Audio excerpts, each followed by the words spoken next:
नमस्कार दोस्तों, आप सभी का स्वागत है हमारे YouTube channel the catalyst academy पर। देखिए, मैं योगेश धाकर आपका एक बार फिर से स्वागत करता हूं हमारे चैनल पर।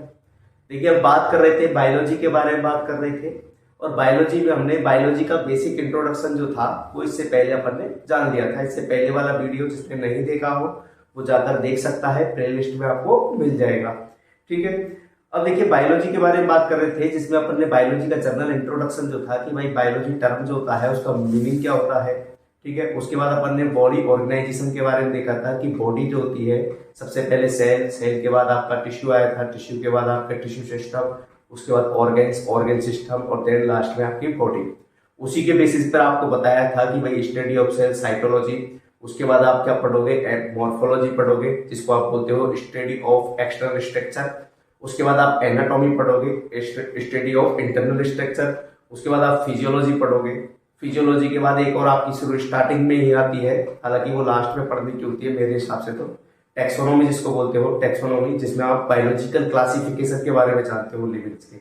क्लियर है? लिविंग्स के बारे में आपको क्लियर हो ही गया होगा कि क्या चीज, किस चीज को अपन लिविंग्स बोल सकते हैं, किसको नॉन लिविंग्स बोल सकते हैं। लास्ट में आपको बताया गया था कि हम जो चैप्टर पढ़ेंगे वो चैप्टर पढ़ेंगे सेल।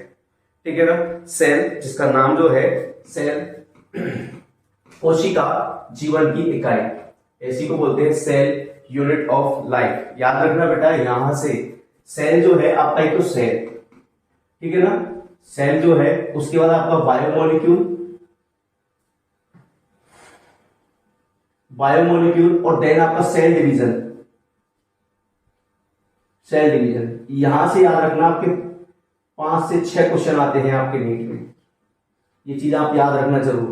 ठीक है ना, 5 से 6 क्वेश्चंस बनते हैं इससे, इस यूनिट से, आपकी से सेल वाली से। ठीक है ना, तो देखिए सेल की शुरुआत करते हैं। शुरुआत जो है अपन एक क्वेश्चन से करते हैं। ठीक है, सिंपल सा क्वेश्चन है, मैंने भाई ताकि टाइम ज्यादा बर्बाद ना हो क्वेश्चन लिखने में, इस वजह से वो पहले ही लिख दिया है। देखिए सेल का कि ऐसा क्या है जिसके कारण सजीव जीव है और निर्जीव जीव नहीं है। मतलब ऐसी कौन सी चीज है सजीव के पास जिसकी वजह से आपने उसको सजीव बोला। भाई देखिए, मैं मूवमेंट कर रहा हूं, मेरा हाथ मूवमेंट कर रहा है, मैं मुंह से बोल रहा हूं, ठीक है ना, चाहे हाथ हो चाहे मुंह हो। ठीक है, अगर इनको अपन लास्ट में अगर देखें तो ये मेनली किससे बने होते हैं भाई, सेल से। और ये सेल ही तो है, ये मूवमेंट कर रही है भाई, मसल सेल्स हुई, स्किन सेल्स हुई।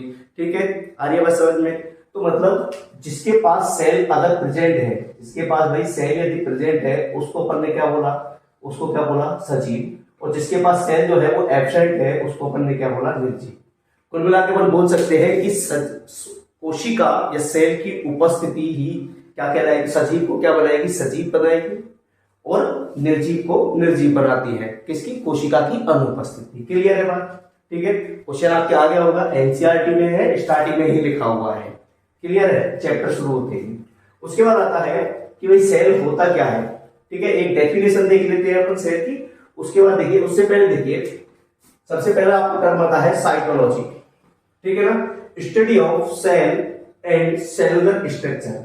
अर्थात अपन बोल सकते हैं कि कोशिका, आपकी बेटा कोशिका व कोशिकीय संरचनाओं का अध्ययन, इसका कोशिकीय संरचनाएं जो होती हैं उन संरचनाओं का अध्ययन करना ही आपका क्या कहलाता है, साइटोलॉजी। ठीक है ना, फादर ऑफ साइटोलॉजी जो बोलते हैं अपन, फादर ऑफ साइटोलॉजी, वो था आपका रॉबर्ट हुक को बोला जाता है।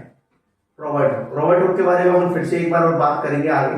ठीक है ना, उसके बाद आता है एक और आपके, एक और चीज याद रखना, कैरियोलॉजी भी याद रखना भाई। जब साइटोलॉजी याद रख रहे हो तो कैरियोलॉजी भी याद रखना। स्टडी ऑफ न्यूक्लियस, किसका, न्यूक्लियस बोले तो हिंदी में आप बोलते हो, हिंदी मीडियम, केंद्रक का अध्ययन, केंद्रक का अध्ययन। ठीक है ना, सेल के अंदर प्रेजेंट होता है, इतना तो आप 9th क्लास में पढ़ के आए होंगे, 9th 10th में आपको मिल जाता है बेसिक सी जानकारी जो है सेल के बारे में। ठीक है ना, स्टडी ऑफ न्यूक्लियस, ये आपका क्या बोलता है, क्या कहते हैं इसको, कैरियोलॉजी कहते हैं।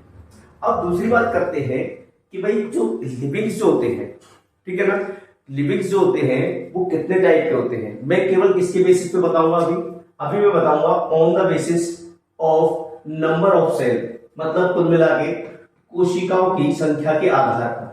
ठीक है ना, तो कोशिकाओं की संख्या के आधार पर लिविंग्स होते हैं बेटा, ये याद रखना, ये दो प्रकार के होते हैं।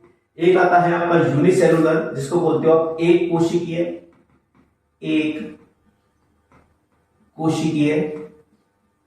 सजीव। दूसरा आता है मल्टीसेलुलर, यानी को बोलते हो आप बहुकोशिकीय। क्लियर है बात? बहुकोशिकीय। देखिए एक कोशिकीय किसको कहेंगे? एक कोशिकीय के बारे में लिख रखा है मैंने, कंपोज ऑफ सिंगल सेल, कि मतलब केवल किससे बने होते हैं? केवल एक कोशिका से बने होते हैं। क्लियर है बात? ठीक है ना। मतलब मैं बोल सकता हूं कि ऐसे लिविंग्स या ऐसे जीव जिनका शरीर का संगठन जो होता है, बॉडी ऑर्गेनाइजेशन जो होता है या शरीर का संगठन जो होता है, वो केवल और केवल कैसा होता है? अपना यूनिसेलुलर होता है या एक कोशिकीय होता है। मतलब ये एक कोशिका के अंदर ही अपने सारे काम करते हैं। ठीक है, ये आपकी लाइनें जो है ये नीट के लिए इंपॉर्टेंट है और पूछी भी गई है शायद एक दो बार। ठीक है ना, कि जो आपके याद रखना एक कोशिकीय जीव जो है, ठीक है ना, एक कोशिकीय जीव जो है इनका इंडिपेंडेंट एक्सिस्टेंस होता है। मतलब ये क्या कर सकते हैं? ये स्वतंत्र रूप से जीवन यापन करते हैं। स्वतंत्र रूप से जीवन यापन में क्या होते हैं बेटा? सक्षम होते हैं। दूसरी चीज आती है कि ये जीव जो होते हैं, यूनिसेलुलर लिविंग्स की बात कर रहा हूं, एक कोशिकीय जीव की मैं बात कर रहा हूं, कि ये जीव जो होते हैं अपनी जो जीवन की जितनी भी क्रियाएं होती हैं, इनके जीवन की जो समस्त क्रियाएं होती हैं, वो समस्त क्रियाएं क्या होती हैं? एक कोशिका में ही होती हैं। अर्थात performing essential function of life, कि अपने असेंशियल फंक्शंस जो होते हैं अपनी बॉडी के, वो केवल किसमें? एक सेल में ही कंप्लीट होते हैं। मतलब मैं बोल सकता हूं एक कोशिका में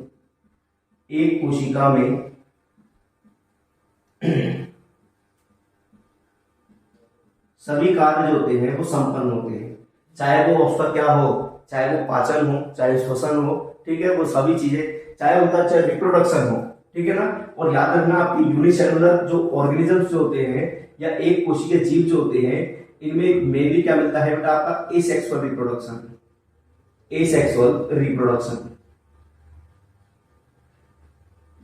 ठीक है ना, कैपिटल होता है एसेक्सुअल रिप्रोडक्शन।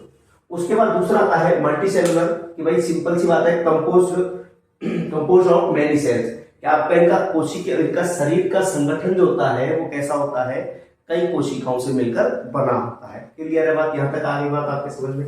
ये दो लाइनें याद रखना है आपको कि आपके यूनिसेलुलर एक कोशिकीय जीव जो होते हैं बेटा, वो स्वतंत्र रूप से जीवन यापन करने में सक्षम होते हैं और अपने जीवन की समस्त क्रियाएं जो होती हैं, ठीक है ना, जीवन की जो समस्त क्रियाएं होती हैं वो एक कोशिका में ही क्या होती हैं? संपन्न होती है। क्लियर है बात यहाँ तक? ठीक है, यहाँ तक आपके देखिए, फिर से देखिए, अपन बात कर रहे थे कोशिका के बारे में, ठीक है ना। चैप्टर का नाम है सेल, यूनिट ऑफ लाइफ, ठीक है ना। सेल, बायोमोलिक्यूल्स और सेल डिवीजन, तीनों चैप्टर मिलकर आपके नीट में देते हैं 5 से 6 क्वेश्चन देते हैं, याद रखना, ठीक है ना। क्वेश्चन आपके समझ में आ गया होगा, ठीक है। डेफिनेशन है, cell is the basic fundamental structure and functional unit of life, या ठीक है। उसके बाद साइटोलॉजी, अच्छा डेफिनेशन बता ही नहीं आपको, सुनो भाई, ठीक है ना। Cell is the basic fundamental structure and functional unit of life, अर्थात कोशिका जो होती है ये क्या होती है बेटा? आधारभूत संरचनात्मक व क्रियात्मक इकाई होती है जीवन की। अर्थात कोशिका जीवन की आधारभूत संरचनात्मक व क्रियात्मक इकाई कहते हैं। क्लियर है? अभी बताऊंगा क्यों कहते हैं, ठीक है ना। यहां तक देखिए, इससे पहले आप देख लीजिए साइटोलॉजी, आप समझ गए, study of cell and cellular structure. उसके बाद कैरियोलॉजी, स्टडी ऑफ न्यूक्लियस, ठीक है ना। उसके बाद आपने देखा था कि टाइप ऑफ ऑर्गेनिजम्स देख लिए थे आपने, किसके बेसिस पर? नंबर ऑफ सेल के बेसिस पर देख लिए थे आपने। एक होता है आपका यूनिसेलुलर और एक होता है आपका मल्टीसेलुलर, ठीक है ना। यूनिसेलुलर के एग्जांपल याद रखना है आपको, bacteria, VGA means blueberry algae and amoeba भी आप इसमें ले सकते हो। मैंने ठीक है ना। मल्टीसेलुलर जो है, मल्टीसेलुलर में आप सिंपल सा एक ले लीजिए, आप खुद को ही ले लीजिए, ह्यूमंस को ही ले लीजिए, ठीक है ना। दो चीज याद रखनी है, स्वतंत्र रूप से जीवन यापन कर नहीं सकता, मतलब एक सेल ही, ठीक है ना, एक सेल ही क्या कर सकती है, वो ही रिप्रोडक्शन कर सकती है, वो ही पाचन कर सकती है, वो ही श्वसन कर सकती है, मतलब सारे फंक्शंस जो होंगे वो एक सेल में ही कंप्लीट हो जाएंगे, ठीक है। और दूसरा, ठीक है ना, देखिए नेक्स्ट बात करते हैं, आगे की बात करते हैं। चाहो स्क्रीनशॉट ले सकते हो चाहो तो। देखिए अपनी बात जो चल रही थी उस सेल के बारे में, cell is the basic fundamental structure and functional unit of life, या अपन बोल सकते हैं लिविंग्स की। कोशिका जो होती है वो सजीवों की मूलभूत संरचनात्मक व क्रियात्मक इकाई होती है। ऐसा क्यों? देखिए कि कोशिका जो होती है वो शरीर की संरचनात्मक क्रियात्मक इकाई होती है, क्योंकि देखिए कोशिका के बिना किसी का भी स्वतंत्र अस्तित्व संभव नहीं हो सकता। पहली बात तो कि भाई कोई भी सजीव है उसका शरीर जो बना होगा वो कोशिकाओं से ही मिलकर बना होगा। आपका संपूर्ण शरीर जो है वो किससे मिलकर बना होता है? कोशिकाओं से ही मिलकर बना होता है। इस वजह से मैं बोल सकता हूं कि कोशिकाओं कौन सी इकाई बोलते हैं अपन? संरचनात्मक इकाई, स्ट्रक्चर यूनिट ऑफ बॉडी, ठीक है ना, लिविंग्स भी, ठीक है ना। ठीक है, दूसरी बात आती है, ये बड़ी अच्छी लाइन है, इसको याद रखना है आपको, ठीक है ना, कि कोशिका की पूर्ण संरचना से कम कुछ भी जीवन सुनिश्चित नहीं है। कुल मिला के बात यह है कि भाई कोशिका जो है कि ये पूर्ण कोशिका जो है उस पूर्ण कोशिका से कम कोई भी संरचना का, ठीक है ना, स्वतंत्र अस्तित्व नहीं है, इंडिपेंडेंट एग्जिस्टेंस नहीं है। कि ऐसा नहीं है कि गोल्जी बॉडी अलग से घूम रही है, ठीक है ना, ऐसा नहीं है राइबोसोम अलग से घूम रहे हैं कि भाई कोशिका, राइबोसोम ने बोल दिया भाई हम तो कोशिका के बिना खुद ही रह लेंगे अलग से, भाई हम तो एनवायरमेंट में खुद सर्वाइव कर लेंगे, ठीक है ना। कि माइटोकॉन्ड्रिया ने बोल दिया कि भाई हम तो खुद ही सर्वाइव कर लेंगे भाई एनवायरमेंट में, ऐसा बिल्कुल नहीं है, ठीक है ना। कोशिका से छोटी, ठीक है ना, कोई भी संरचना का, ठीक है ना, कुछ भी जीवन या सुनिश्चित नहीं है, ठीक है। ये इंग्लिश में लिखा हुआ है कि anything less than a complete structure of a cell does not ensure independent living. Hence इसी वजह से सेल जो होती है, cell is the functional and structure unit of all livings, ठीक है ना। बात आ गई होगी आपके समझ में कि अब तक आप पढ़ते आ रहे हो लगातार कि भाई इस कोशिका को शरीर की संरचनात्मक एवं क्रियात्मक इकाई कहते हैं। क्यों कहते हैं वो आपकी समझ में आ गया होगा। दूसरा अपन एक तरीके से और भी समझ सकते हैं कि भाई देखिए संरचनात्मक इकाई से मतलब कि संपूर्ण शरीर जो है, डायरेक्ट सुन लीजिए कि भाई संपूर्ण शरीर जो है वो किससे मिलकर बना है? कोशिकाओं से। संरचनात्मक इकाई बोलते हैं इस वजह से। उसके बाद आता है क्रियात्मक इकाई। देखिए आपकी समस्त क्रियाएं जो है बेटा याद रखना वो कोशिका में ही संपन्न होती है। ऐसा नहीं है कि आपने श्वसन करा और आपके फेफड़ों तक ऑक्सीजन पहुंची और आपने श्वसन कर लिया। आपको भी पता है कि आपका ब्लड कैपिलरीज में क्या प्रेजेंट होता है? ब्लड कैपिलरीज, ठीक है ना, रेस्पिरेटरी सरफेस बनती है। आपकी एल्वियोली और ब्लड कैपिलरीज के बीच में क्या बनती है? Respiratory surface. उस सरफेस में, ठीक है, उस सरफेस जो होती है उसमें क्या होता है? ब्लड का फ्लो, उसमें हीमोग्लोबिन होता है, वो उस ऑक्सीजन को पकड़ता है और टिश्यू तक लेकर जाता है। टिश्यू में हर सेल उसको लेती है और हर सेल क्या करती है? ऑक्सीडेशन करती है, ठीक है, भोजन का विखंडन करती है, ठीक है ना। ऑक्सीडेशन के द्वारा क्या करती है? भोजन का विखंडन, जिसे अपन क्या बोलते हैं? कोशिकीय श्वसन बोलते हैं। आपका फूड स्टोरेज जो होता है वो भी हर कोशिका में होता है, ठीक है ना। हर कोशिका जो होती है वो क्या निकालती है? एक्सक्रीटरी मैटर निकालती है या उत्सर्जित पदार्थ निकालती है। आगे बस समझ में क्लियर है बात? तो ठीक है, तो इसी वजह से अपन क्या बोल सकते हैं, दूसरा तरीका अगर आपको समझना है तो इसी वजह से अपन क्रियात्मक इकाई की इसको बोल सकते हैं कि हर क्रिया कोशिका में ही होती है। क्लियर है बात? ठीक है, यहां तक आपके बात समझ में आ गई होगी। देखिए अब नेक्स्ट बात करते हैं कोशिका को, ठीक है, शरीर की प्राथमिक संरचना भी कहते हैं। भाई अपने जीवन की शुरुआत जो होती है वो किससे होती है? एक सेल से होती है। आपके जीवन की शुरुआत जो है वो किससे होती है? एक सेल से होती है। आपको भी पता है कि स्पर्म जो होगा, स्पर्म, ठीक है ना, हैप्लॉइड स्ट्रक्चर, उसके बाद आपका दूसरा ओवम, ये भी एक ऐसी स्ट्रक्चर होती है हैप्लॉइड स्ट्रक्चर। दोनों का क्या होता है बेटा? फ्यूजन होता है, और फ्यूजन को ही, स्पर्म और ओवम के फ्यूजन को ही अपन बोल सकते हैं male gametes and female gametes के फ्यूजन को अपन क्या बोलते हैं? फर्टिलाइजेशन। और फर्टिलाइजेशन से आपको क्या बनता है? लास्ट में जाके कौन सी स्ट्रक्चर बनती है? जाइगोट बनती है। और ये जाइगोट ही आगे जाके किसका डेवलपमेंट करता है? एम्ब्रियो का डेवलपमेंट करता है, ठीक है ना। और एम्ब्रियो में ही आगे जाके डेवलपमेंट होता है, और डेवलपमेंट होकर आपका क्या बनता है? या तो प्लांट है तो उसमें सीड वगैरह बनता है, और ठीक है ना, अगर एनिमल्स की बात करते हैं तो उसमें क्या बनता है? आपका बच्चा बनता है। क्लियर है? ये एम्ब्रियो ही आगे जाके डेवलप करके चाइल्ड का चाहे का निर्माण करता है। क्लियर है बात यहाँ तक? ठीक है, तो आपकी जो जीवन की प्राथमिक संरचना बोल सकते हो, या शरीर की प्राथमिक संरचना भी किसको बोल सकते हैं? कोशिका को। बॉडी का बिल्डिंग ब्लॉक भी बोल सकते हो। जिस तरह से आपका मकान होता है एक एक ईंट से मिलकर बना होता है, इसी तरह से आपकी बॉडी का बिल्डिंग ब्लॉक जो आपका जो शरीर है वो एक एक सेल से मिलकर बना है। क्लियर है बात? ठीक है, एक चीज और याद रखना कि कोशिका जो है, कोशिका एक ऐसी जैविक संरचना है जो कार्य के अनुसार, कोशिका क्या है बेटा? एक ऐसी जैविक संरचना है, एक जैविक संरचना, शॉर्ट में लिख रहा हूं, जैविक संरचना जो कार्य के अनुसार स्वयं को क्या कर सकती है? परिवर्तित करने की क्षमता रखती है। कार्य के अनुसार स्वयं को परिवर्तित करने की क्षमता रखती है। क्लियर है बात यहाँ तक? अब थोड़ा सा अपन आगे बात जो करने वाले हैं वो करने वाले हैं कोशिका की खोज के बारे में बात करेंगे। क्लियर है? ठीक, देखिए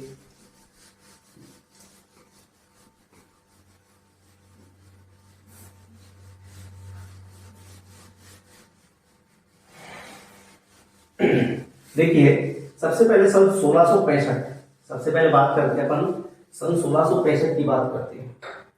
ठीक, इन 65 देखिए 1665 में साइंटिस्ट आए थे जिनका नाम था बेटा रॉबर्ट हुक। ठीक है, रॉबर्ट हुक जो थे, इन्होंने की एक बुक थी, वो बुक का नाम था बेटा माइक्रोग्राफिया। माइक्रोग्राफिया, ठीक है, माइक्रोग्राफिया नाम की जो बुक थी, इसमें सबसे पहले किसके बारे में बात करी थी? इन्होंने सेल के बारे में बात करी थी। ठीक है ना, फिर से सुनिए कि सन 1665 में सबसे पहले एक साइंटिस्ट आए थे जिनका नाम क्या था बेटा? रॉबर्ट हुक था।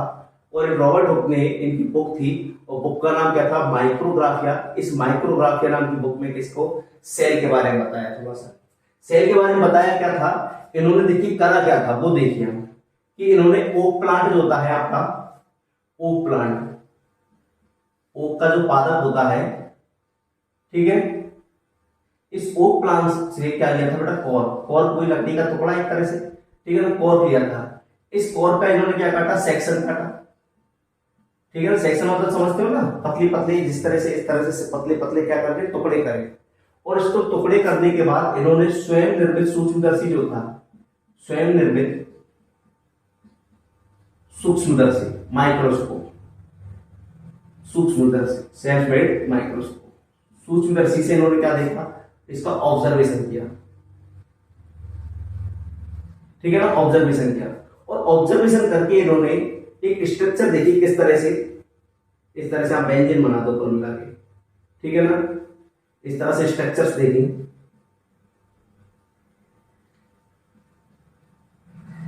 ये स्ट्रक्चर जो थी वो किसके जैसी थी? हनीकॉम्ब। ठीक है ना, ये याद रखना बेटा, हनीकॉम्ब, मधुमक्खी के छत्ते जैसी, मधुमक्खी के छत्ते जैसी स्ट्रक्चर देखी। ठीक है, मधुमक्खी के छत्ते जैसी स्ट्रक्चर देखी। और इन स्ट्रक्चर को बोला क्या? इनको बोला बेटा सेल्यूला। सेल्यूला, सेल्यूला, ठीक है ना, इनको क्या बोला? सेल्यूला बोला। ठीक, अब देखिए दूसरी बात आती है, फिर से सुनिए। रॉबर्ट हुक ने अपनी बुक जो थी माइक्रोग्राफिया, उसमें सबसे पहले कोशिका की खोज के बारे में वर्णन किया। क्या वर्णन किया इन्होंने? कि इन्होंने क्या प्लांट लिया? ओक प्लांट लिया। ठीक है ना, ओक प्लांट की कोर ली, कोर का सेक्शन काटा, सेक्शन काटने के बाद इसको खुद के स्वयं निर्मित माइक्रोस्कोप से इसने ऑब्जर्वेशन किया। ऑब्जर्वेशन करके इसको एक स्ट्रक्चर दिखाई दी, वो कैसी थी? हनीकॉम्ब जैसी। ठीक है ना, या मधुमक्खी के छत्ते जैसी संरचना थी। और जो वो संरचनाएं जो थी, ठीक है ना, वो कोषनुमा संरचनाएं जो थी, उन कोषनुमा संरचनाओं को इसने नाम क्या दिया था बेटा? सेलुलर नाम क्या था। और कोशिका की खोज का श्रेय भी याद रखना बेटा, रॉबर्ट हुक को ही जाता है। लेकिन आगे जाके बात आती है कि भाई कॉर्क जो था, कॉर्क क्या होता है? कॉर्क प्लांट का कैसा पार्ट होता है भाई? आगे जाके प्लांट का आपको पता होगा, प्लांट का कैसा पार्ट होता है? डेड पार्ट होता है। या जो पादप जो होता है, पादप का कैसा भाग होता है? मृत भाग होता है। तो अर्थात अपन बोल सकते हैं कि रॉबर्ट हुक ने जो कोशिकाएं देखी थी, वो कैसी कोशिकाएं देखी थी? मृत कोशिकाएं देखी थी। रॉबर्ट हुक ने कौन सी कोशिकाएं देखी थी बेटा? मृत कोशिकाओं देखी थी। क्लियर है बात? यहाँ तक इतनी सी बात आ गई समझ में आपके? नेक्स्ट बात करते हैं। देखिए अब देखिए नेक्स्ट साइंटिस्ट जो आते हैं उनका नाम है, बहुत ही फेमस साइंटिस्ट है, याद रखना, उनका नाम है एबी ल्यूवेनहोफ, एंटोनी वॉन या एंटोन वॉन ल्यूवेनहोफ। देखिए नेक्स्ट साइंटिस्ट जो आते हैं उसका नाम है एवी ल्यूवेनहॉक। अब इन्होंने क्या करा देखिए, इन्होंने भी देखिए सबसे पहले इसने जो तालाब का पानी जो था, तालाब का पानी, तालाब के पानी में, ठीक है ना, तालाब के पानी में इन्होंने क्या देखा था बेटा, कई सारे दर्जनों प्रोटिस्टों को देखा था, दर्जनों प्रोटिस्टों, ठीक है ना, दर्जनों प्रोटिस्टों को देखा था, ठीक है ना, अर्थात, और उनको नाम क्या दिया था, उनको नाम जो दिया था बेटा वो नाम दिया था एनिमल क्यूल, ठीक है, क्लियर है बात।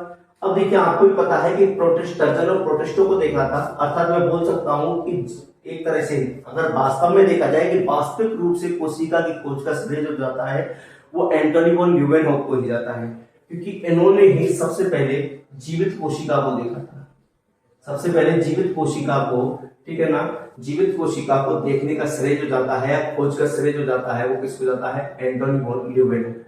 एंटोनी वॉन ल्यूवेनहॉक ने करा क्या था, कोई तालाब का पानी था, गंदा पानी था, उसमें कई सारे प्रोटिस्टों को देखा था, प्रोटिस्टा जो होते हैं आपके, ठीक है ना, उन प्रोटिस्टों को देखा था और उनको नाम क्या दिया था बेटा, एनिमल क्यूल नाम दिया था।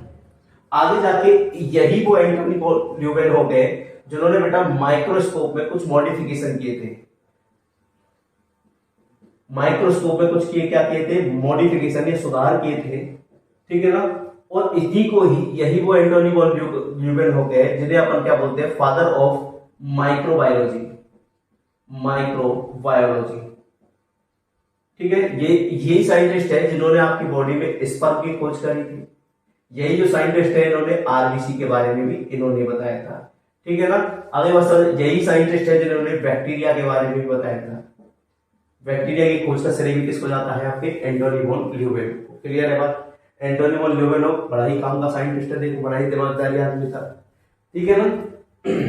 एंटोनी वॉन ल्यूवेनहॉक ने सबसे पहले जीवित कोशिका को देखा, माइक्रोस्कोप में क्या करे, मॉडिफिकेशन करे, इसी वजह से इसको क्या बोला जाता है, फादर ऑफ माइक्रोबायोलॉजी बोला जाता है। स्पर्म को भी इन्होंने खोजा, आरबीसी को भी इन्होंने खोजा और बैक्टीरिया के बारे में ही सबसे पहले इन्होंने ही बताया था, ठीक है। ये आपके किसके बारे में, कोशिका की खोज के बारे में दो चार बातें थी, ठीक है। और अगर आपको याद रखना है, कुछ और बातें याद रखनी है तो देखिए, एक आता है आपका father of cytology, father of cytology किसको बोलते हैं अपन, रॉबर्ट हुक को, Robert Hooke. Next modern father of cytology वो बोलते हैं बेटा अपन सीपी स्वानसन को, किसको बोलते हैं, सीपी स्वानसन को। फिर उसके बाद आता है इलेक्ट्रॉन माइक्रोस्कोप जो होता है आपका, इलेक्ट्रॉन माइक्रोस्कोप की खोज का श्रेय जो जाता है वो जाता है नॉन एंड रस्का, ठीक है ना, किसको जाता है भाई, नॉन वे रस्का को, क्लियर है बात, ठीक है। अब याद रखना, जैसे ही इलेक्ट्रॉन माइक्रोस्कोप की खोज हुई थी, जैसे ही इलेक्ट्रॉन माइक्रोस्कोप की खोज होगी तो आपको भी पता है कि आप कोशिका के अंदर जो भी छोटी छोटी स्ट्रक्चर है उन सभी की स्टडी करने में आसानी हो गई थी। और एक तरह से मेरा मानना यह है, साइंटिस्टों का मानना भी यह है, जैसे ही इलेक्ट्रॉन माइक्रोस्कोप की खोज हुई थी बायोलॉजी के अंदर एक तरह से क्रांति आ गई थी, ठीक है ना, कई सारी नई नई खोजें होना शुरू हो गया था, ठीक है ना। लोग न्यूक्लियस तक पहुंचे, आपके क्रोमोसोम्स तक पहुंचे, क्रोमोसोम्स के बाद आपके इस पर डीएनए आरएनए की भी स्टडी होने लगी आगे जाके। उसके बाद डीएनए आरएनए बताया गया कि भाई डीएनए आरएनए जो होते हैं ये भी किसकी यूनिट्स होती है, न्यूक्लियोटाइड्स की। न्यूक्लियोटाइड्स होते हैं उनमें भी न्यूक्लियोसाइड्स और क्या होते हैं आपके फॉस्फेट ग्रुप होता है। न्यूक्लियोसाइड्स होते हैं उसमें भी पेंटोस शुगर होती है और आपका नाइट्रोजन बेस होते हैं, ठीक है ना। डीएनए में अलग पेंटोस शुगर होती है और आरएनए में अलग पेंटोस शुगर होती है। डीएनए में डीऑक्सीराइबोस शुगर होती है, आरएनए में राइबोस शुगर होती है। उन सारी संरचनाओं की, उन सारी की स्ट्रक्चर किसकी वजह से संभव हो पाई बेटा, इलेक्ट्रॉन माइक्रोस्कोप की वजह से संभव हो पाई थी, याद रखना, क्लियर है बात, ठीक है ना। एक साइंटिस्ट आते हैं आपके रॉबर्ट ब्राउन,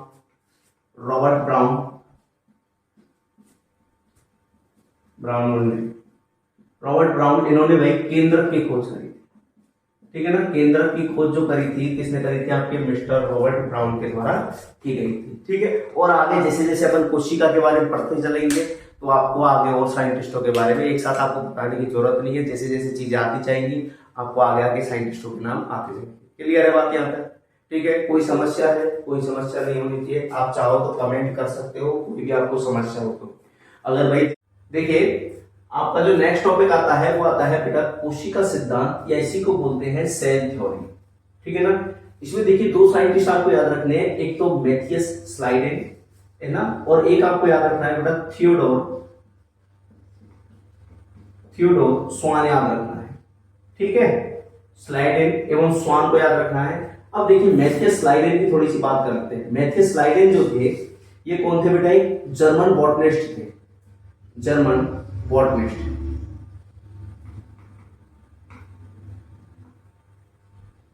जर्मन बॉटनिस्ट, ठीक है ना? और थियोडोर स्वान जो थे ये कौन थे बेटा? ब्रिटिश जूलॉजिस्ट थे। ठीक है, अब देखिए और बात करते हैं। अब देखिए स्लाइडेन ने क्या करा था, कई सारे प्लांट्स पर, कई सारे पादप जो थे, कई सारे प्लांट्स जो थे, ठीक है ना, कई सारे पादपों पर या प्लांट्स पर क्या करी? स्टडी करी। और इन्होंने बताया कि प्लांट का शरीर जो होता है, पादपों का शरीर जो होता है वो किससे? कोशिका, कई तरह की कोशिकाओं से मिलकर बना होता है। बेटा स्टेटमेंट आजकल याद रखना, नीट में ये चीज याद रखना, आजकल गए फैक्चुअल क्वेश्चंस कम आते हैं, सीधे एनसीईआरटी से लाइन उठाते हैं, स्टेटमेंट पूछा जाता है कि कौन सा सही है कौन सा गलत है। ठीक है ना? एक दो तीन सही है, एक दो सही है। ठीक है, आगे बात समझ में? तो आपको एक एक लाइन भी पता होना चाहिए, उसका मीनिंग पता होना चाहिए। ठीक है, तो उसमें देखिए क्या बोल रहा है कि स्लाइडेन जो था, स्लाइडेन ने कई सारे पादपों पर अध्ययन किया और बताया कि पादपों का शरीर जो होता है वो कई तरह की किससे मिलकर बना होता है? सेल से या कोशिकाओं से मिलकर बना होता है। क्लियर है बात? और ये कोशिकाएं आगे जाकर क्या बनाती है? ऊतक बनाती है। इन्होंने यहां तक बोल के छोड़ दिया था, याद रखना, इन्होंने केवल इतना बताया था। अब आते हैं थियोडोर स्वान, इतना इंपॉर्टेंट, बहुत इंपॉर्टेंट है और यहां से क्वेश्चन आया भी हुआ है। देखिए आपको बताता हूं किस तरह से। देखिए स्वान जो थे वो ब्रिटिश जूलॉजिस्ट थे। अब स्वान जो थे ब्रिटिश जूलॉजिस्ट थे, इन्होंने देखिए किस पर? कई सारे जंतुओं पर अध्ययन किया, कई सारे जंतुओं पर अध्ययन किया या एनिमल्स पर, जंतुओं पर क्या करी? अपनी स्टडी करी या अध्ययन करा, पहली बात। दूसरी बात आती है इन्होंने जंतुओं पर अध्ययन करा और बताया कि जंतु कोशिका जो होती है, एनिमल सेल जो होती है, एनिमल सेल, इस एनिमल सेल पर एक क्या मिलती है बेटा? पारगम्य झिल्ली मिलती है। क्या मिलती है? पारगम्य झिल्ली मिलती है, या एक थिन पतली एक क्या मिलती है? मेम्ब्रेन दिखाई देती है। और इस पारगम्य झिल्ली को ही आगे जाकर आपने क्या बोला था? Plasma membrane, plasma membrane. ठीक है ना? इसी को ही आगे जाकर क्या बोला था? प्लाज्मा मेम्ब्रेन बोला था, या इसी को बोलते हैं जीव द्रव्य झिल्ली, जीव द्रव्य झिल्ली बोला था बेटा। ठीक है, अब देखिए ये होने को तो जूलॉजिस्ट था, होने को तो ये जूलॉजिस्ट था, और इसने ही किस पर बेटा? प्लांट्स पर भी स्टडी करी। यही तो इंपॉर्टेंट बात है, इसने ही प्लांट्स पर क्या करी? स्टडी करी, प्लांट सेल्स पर ही, और बताया कि प्लांट सेल में कि जो प्लाज्मा मेम्ब्रेन जो होती है, इस प्लाज्मा मेम्ब्रेन के अलावा भी एक क्या मिलता है? एक कवर मिलता है, जिसको क्या बोलते हैं भाई? सेल वॉल कहते हैं। और यही ये सेल वॉल के कारण ही प्लाज्मा सेल को, इस सेल वॉल के कारण ही प्लांट सेल जो होती है वो क्या होती है? स्पेशल होती है। ठीक है ना? ये इसका क्या होता है? स्पेशल कैरेक्टर होता है, विशिष्ट लक्षण। यही प्लांट का क्या होता है? प्लांट सेल का क्या होता है? विशिष्ट लक्षण होता है। अब क्वेश्चन आया था ये वाला, आप कहीं नहीं देखेंगे। ठीक है ना? अब इसको ध्यान से पढ़ोगे, केवल इसमें ये नहीं लिखा था कि प्लाज्मा मेम्ब्रेन की खोज जो होती है वो किसने करी थी? आपके थियोडोर स्वान ने करी थी। आपको खुद ही पता होना चाहिए कि सबसे पहले प्लाज्मा मेम्ब्रेन के बारे में बताने वाले साइंटिस्ट जो थे वो स्वान ही थे। तो सिंपल सी बात है, स्वान ने ही प्लाज्मा मेम्ब्रेन की खोज करी थी। स्वान ने ही प्लांट सेल पर भी स्टडी करी थी बेटा, और प्लांट सेल पर स्टडी करके बताया था कि प्लांट सेल पर एक क्या मिलता है? स्पेशल कवर मिलता है, या जिसको क्या बोलते हैं? सेल वॉल कहते हैं। इस सेल वॉल की वजह से ही ये सेल वॉल जो होती है यही प्लांट का एक विशिष्ट लक्षण होता है। ठीक है, यहां तक बताया था।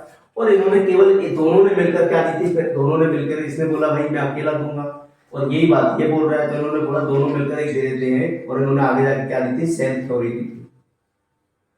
ठीक है ना। सेल थ्योरी में क्या बताया था कि जो सजीव जो होते हैं, सजीव वही, इधर लिख देता हूं कि सजीव वही दो प्रकार के, पादप और जंतु दोनों बोल सकते हो, तो आप सीधा ही बोल सकते कि सजीवों का शरीर जो होता है बेटा, सजीवों का शरीर किससे मिलकर बना होता है? कोशिका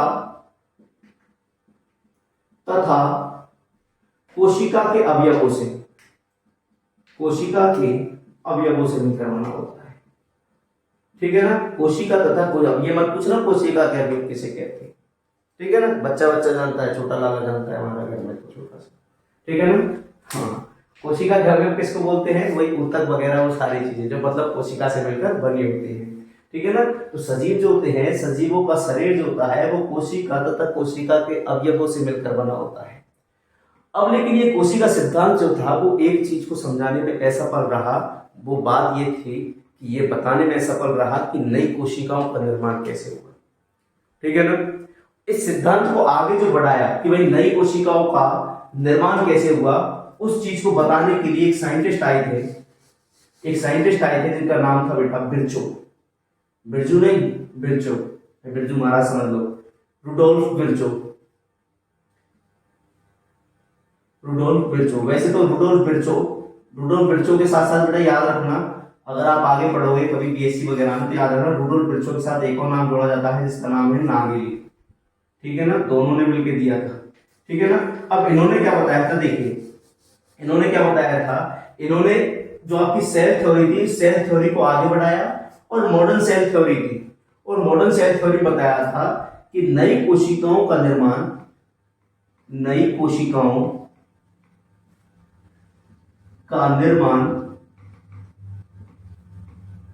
अपनी पूर्ववर्ती कोशिका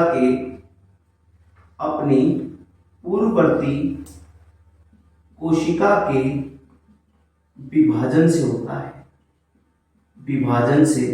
है। क्लियर है बात। रुडोल्फ बिरचो ने क्या बोला था, देखिए फिर से सुन लीजिए, आप चाहो तो नागेली का नाम याद रखना, चाहे मत रखना, क्योंकि आपके 12th में आपके बुक में जो दे रखा है केवल रुडोल्फ बिरचो का ही जिक्र कर रखा है। ठीक है। तो याद रखोगे कि नई कोशिकाओं का निर्माण अपनी पूर्ववर्ती कोशिका के विभाजन से होता है। ये स्टेटमेंट दिया था रुडोल्फ बिरचो ने। अर्थात रुडोल्फ बिरचो ने ही बताया था कि सेल डिवीजन होगा तो पूर्ववर्ती कोशिका आगे जाके क्या बनाएगी? नई कोशिका बनाएगी।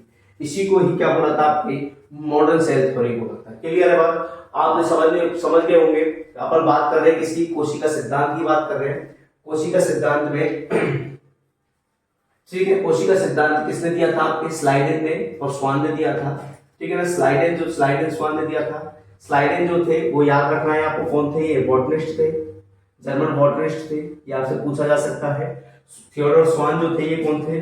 ब्रिटिश जूलॉजिस्ट थे। स्लाइडेन ने केवल किस पर?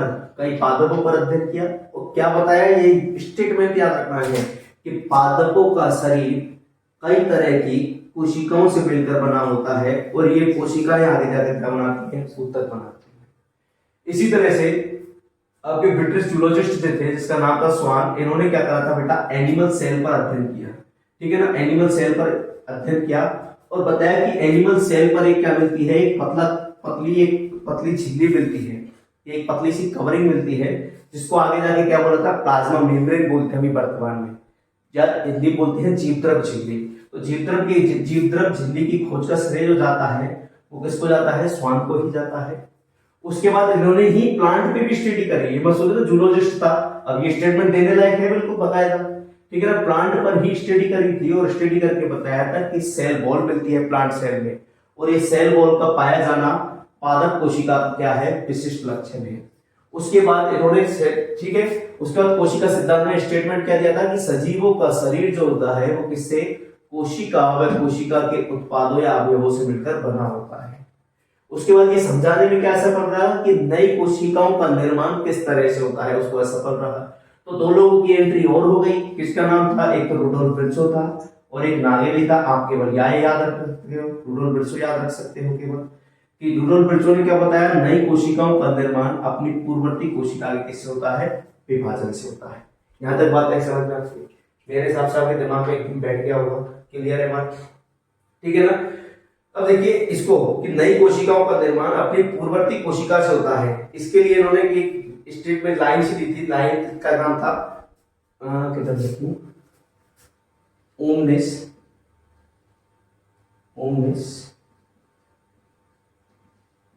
सेलुला ई सेलुला। ठीक है ना, क्या बोला था, इसका जो मीनिंग जो है, ठीक है, नई कोशिकाओं का निर्माण अपनी पूर्ववर्ती कोशिका से होता है। इसको क्या नाम दिया था, क्या बोला था, ओमनिस सेलुला ई सेलुला। क्लियर है, इसको ही बेटा याद रखना, ओमनिस सेलुला ई सेलुला को ही याद रखना, आगे आप पढ़ोगे, इसी को बोलते हैं cell lineage theory. Cell lineage theory भी बोलते हैं, याद रखना। ठीक है ना, सेल लिनेज थ्योरी भी बोलते हैं इसको। फिर से सुनिए मैं क्या बोलना चाह रहा हूँ। रुडोल्फ विर्चो का जो स्टेटमेंट था कि नई कोशिकाओं का निर्माण अपने पूर्ववर्ती कोशिकाओं के विभाजन से होता है, इसी को इसने, ठीक है, क्या बोला था, ओमनिस सेलुला ई सेलुला बोला था। इसी को अपन क्या बोलते हैं, सेल लिनेज थ्योरी बोलते हैं। और वर्तमान में, ठीक है ना, अभी वर्तमान में, प्रेजेंट में जो सेल थ्योरी जो है उसमें दो ही स्टेटमेंट है। पहला स्टेटमेंट कौन सा है आपका, कि सजीवों का शरीर जो होता है या बॉडी जो होती है, ठीक है, वो कोशिका या सेल जो होती है, कोशिका तथा कोशिका के उत्पादों से मिलकर बना होता है। दूसरा स्टेटमेंट आता है कि जो सजीव जो होते हैं सजीवों को, सॉरी, नई कोशिकाओं का निर्माण अपनी पूर्ववर्ती कोशिका के विभाजन से होता है। ये दो स्टेटमेंट आपको सेल थ्योरी में याद रखने हैं, बस। क्लियर है बात, आते हैं आगे समझ में, ठीक है। अब देखिए नेक्स्ट बात करते हैं सेल साइज। देखिए इसके बाद अपन बात करेंगे सेल साइज के बारे में, और उसके बाद बात करेंगे अपन टाइप ऑफ सेल, कोशिकाओं के प्रकारों के बारे में। इसमें अपन देखिए, अगर अपन देखें कि जीवों के आधार पर तो कोशिकाएं आपको कई तरह की मिलेंगी, गधे में अलग होगी, घोड़े में अलग होगी, अलग अलग तरह की। लेकिन उनके ऑर्गेनाइजेशन के बेसिस पे, मतलब उनके संगठन के बेसिस पर आपको प्रोकैरियोटिक और यूकैरियोटिक पढ़ना है। उससे पहले अपन एक चीज देख लेते हैं सेल साइज के बारे में। सेल साइज, ठीक है, ये छोटा सा दे रखा है आपके, वो चीज याद रखना। ठीक है, सेल साइज के बारे में आपको सीक्वेंस जो याद रखना है, वो याद रखना है आपको। सबसे पहले याद रखना है प्रियोन्स।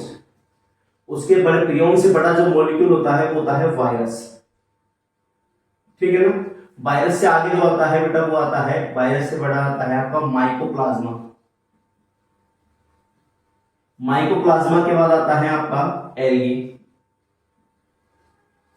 एल्गी के बाद आता है आपका फंजाई, और फंजाई के बाद आता है आपका एक्सेट्रा एक्सेट्रा, मतलब प्लांट और एनिमल सेल्स। ठीक है ना।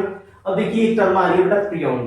प्रियोन याद रखना, एक प्रोटीन का मॉलिक्यूल होता है। क्या होता है, ये प्रोटीन का कण होता है जो संक्रमण की क्या रखता है, क्षमता रखता है। मतलब आपको प्रोटीन का कण जो आपको बीमार कर सकता है, सिंपल भाषा में। ठीक है ना, तो एक प्रोटीन का मॉलिक्यूल होता है जो आपको संक्रमित करने की क्षमता रखता है। ठीक है, वायरस जो होता है, वायरस ना तो ये क्या है, ठीक है, वायरस को अपन क्या बोलते हैं, सजीव और निर्जीव के बीच की संयोजक कड़ी भी कहते हैं। ठीक है ना ठीक है ना, सजीव और निर्जीव के बीच की क्या बोलते हैं अपन, संयोजक कड़ी भी बोलते हैं। ठीक है ना, क्योंकि ये क्या होता है कि अगर बाह्य पर्यावरण में पड़ा हुआ है, जैसे इस बोर्ड पर वायरस पड़ा हुआ है या फिर वायरस है, ठीक है ना, तो ये वायरस अगर पर्यावरण में पड़ा हुआ है तो निर्जीव की भांति व्यवहार करेगा, निर्जीव की भांति व्यवहार एकदम पड़ा रहेगा, कोई भी क्रियाएं नहीं करेगा। लेकिन जैसे ही ये सजीव के कांटेक्ट में आएगा, कोई भी ऑर्गेनिजम्स के कांटेक्ट में आएगा, तो ये किसकी तरह व्यवहार करने लगेगा, अपनी अपनी जो संख्या जो होगी उस संख्या में क्या करने लगेगा, वृद्धि करने लगेगा और सजीव की तरह व्यवहार करने लगता है। ठीक है ना, तो इसको यहां तक तो अपन सेल नहीं मानते हैं। इसी वजह से अपन जो माइकोप्लाज्मा जो होती है, उस माइकोप्लाज्मा को अपन क्या मानते हैं बेटा, सबसे छोटी कोशिका, सबसे छोटी कोशिका मानते हैं। माइकोप्लाज्मा में भी कौन सी आपकी, माइकोप्लाज्मा लैड लॉबी। ठीक है ना, Laidlaw, mycoplasma Laidlaw जो है ये सबसे छोटी कोशिका है, जिसका माप जो होता है वो कितना होता है, 0.3 माइक्रोमीटर, याद रखना, इन लेंथ। ठीक है, बुक में दे रखा है सीधा इन लेंथ। ठीक है ना, माइकोप्लाज्मा लैड लॉबी को ही अपन क्या बोलते हैं बेटा, PPLO, pleuro pneumonia like organism. ठीक है ना। इसी माइकोप्लाज्मा डेवलपमेंट को बोलते हैं बेटा अपन जोकर ऑफ जोकर होता है ना सर्कस में सबसे छोटा, इसी तरह जोकर ऑफ लिविंग बर्ड, ठीक है ना, जोकर ऑफ लिविंग बर्ड बोलते हैं, ठीक है ना। आगे बात समझ में। उसके बाद यदि बात करिए तो वही आपकी सबसे छोटी कोशिका है। अब बात करते हैं सबसे बड़ी कोशिका जो होती है, वो आपको पता है। अब एक चीज याद रखना, शुतुरमुर्ग का अंडा नहीं बोलते हैं, कहीं बोल देते हो कि सबसे बड़ी कोशिका शुतुरमुर्ग का अंडा होता है, शुतुरमुर्ग का अंडा तो खूब बड़ा होता है, शुतुरमुर्ग की अंड कोशिका ओवम, ठीक है ना।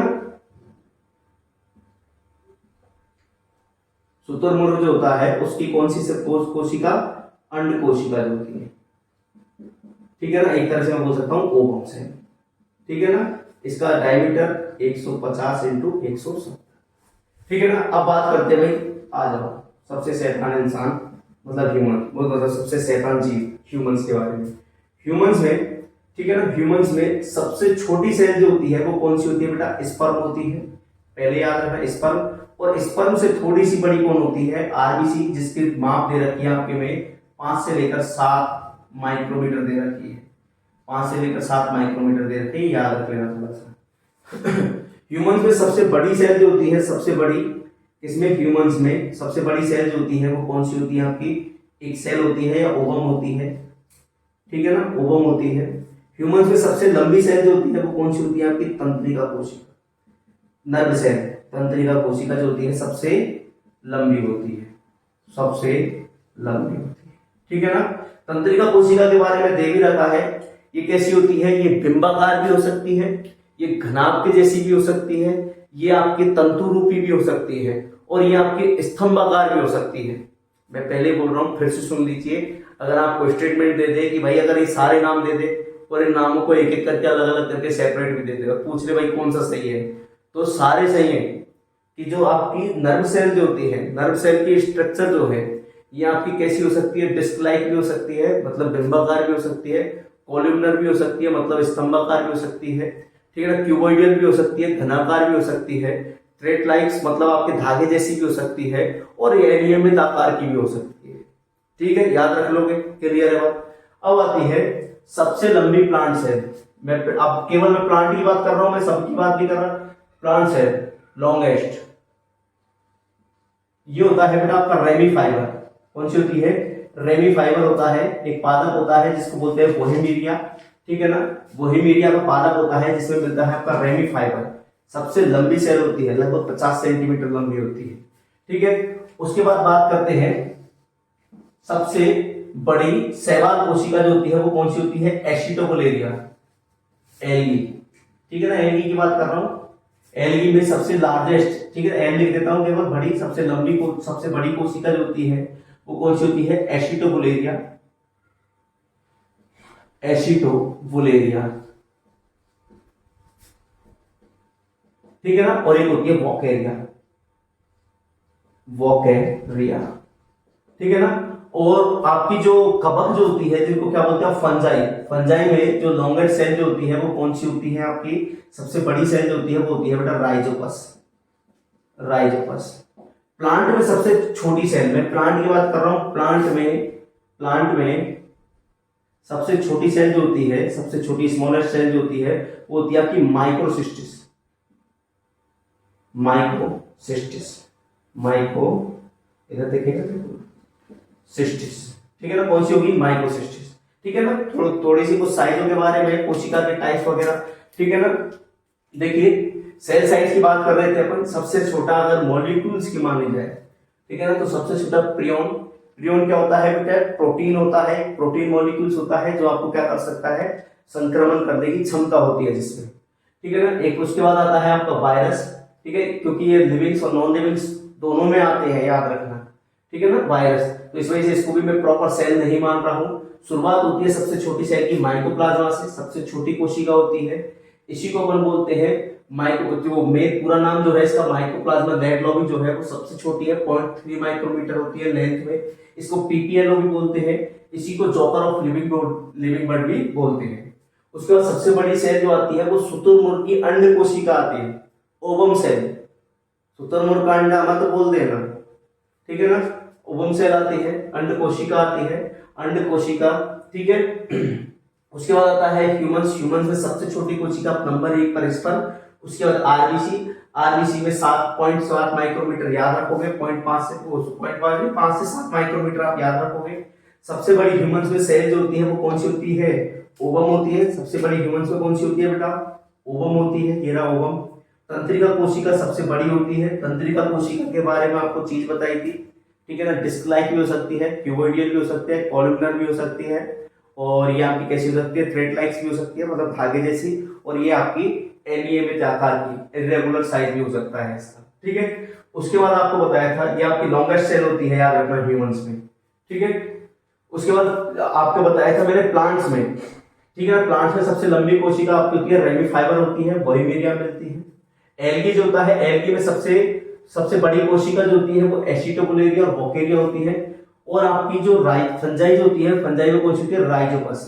देखो राइजोपस मैं देखिए 3 चीज बताता हूं, एसिटोबुलेरिया, वोकेरिया एंड उसके बाद राइजोपस।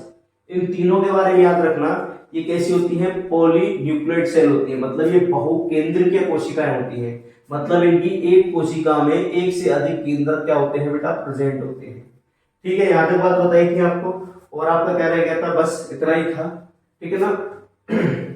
ठीक है, प्लांट में सबसे छोटी कोशिका आपको बताई थी माइक्रोसिस्टस होती है, क्लियर है बात। देखिए आज के लिए इतना ही। आगे अपन जो पढ़ने वाले हैं वो कोशिका के प्रकार पढ़ेंगे, जिसमें आपकी प्रोकैरियोटिक कोशिका और यूकैरियोटिक कोशिका में डिफरेंस देखेंगे, प्लांट सेल में और मेजरली एनिमल सेल में डिफरेंस देखेंगे, ठीक है ना। दोनों की स्ट्रक्चर देख लेंगे आपकी, ठीक है। प्रोकैरियोटिक कोशिका कैसी दिखती है और यूकैरियोटिक कोशिका आपकी कैसी दिखती है। उसके बाद अपन पढ़ेंगे भाई सेल ऑर्गेनेलिस जो होते हैं, जिसमें आपके दोहरी झिल्ली युक्त कोशिका, double membrane organelle, single membrane organelle मतलब एकल झिल्ली युक्त कोशिका, और विदाउट मेम्ब्रेन ऑर्गेनेली विदाउट, ठीक है ना। इन सभी के बारे में, सेल वॉल के बारे में भी स्टडी करेंगे, सेल मेम्ब्रेन के बारे में भी स्टडी करेंगे। अगर आपको वीडियो पसंद आया हो, ठीक है ना, पसंद आया हो तो उसको शेयर जरूर करना, लाइक भी करना और चैनल को सब्सक्राइब भी करना। सारे घर वालों को चैनल फोन लो, सब में सब्सक्राइब करवा दो, ठीक है ना। आ रही बात समझ में, ठीक है। धन्यवाद, जय हिंद, जय भारत।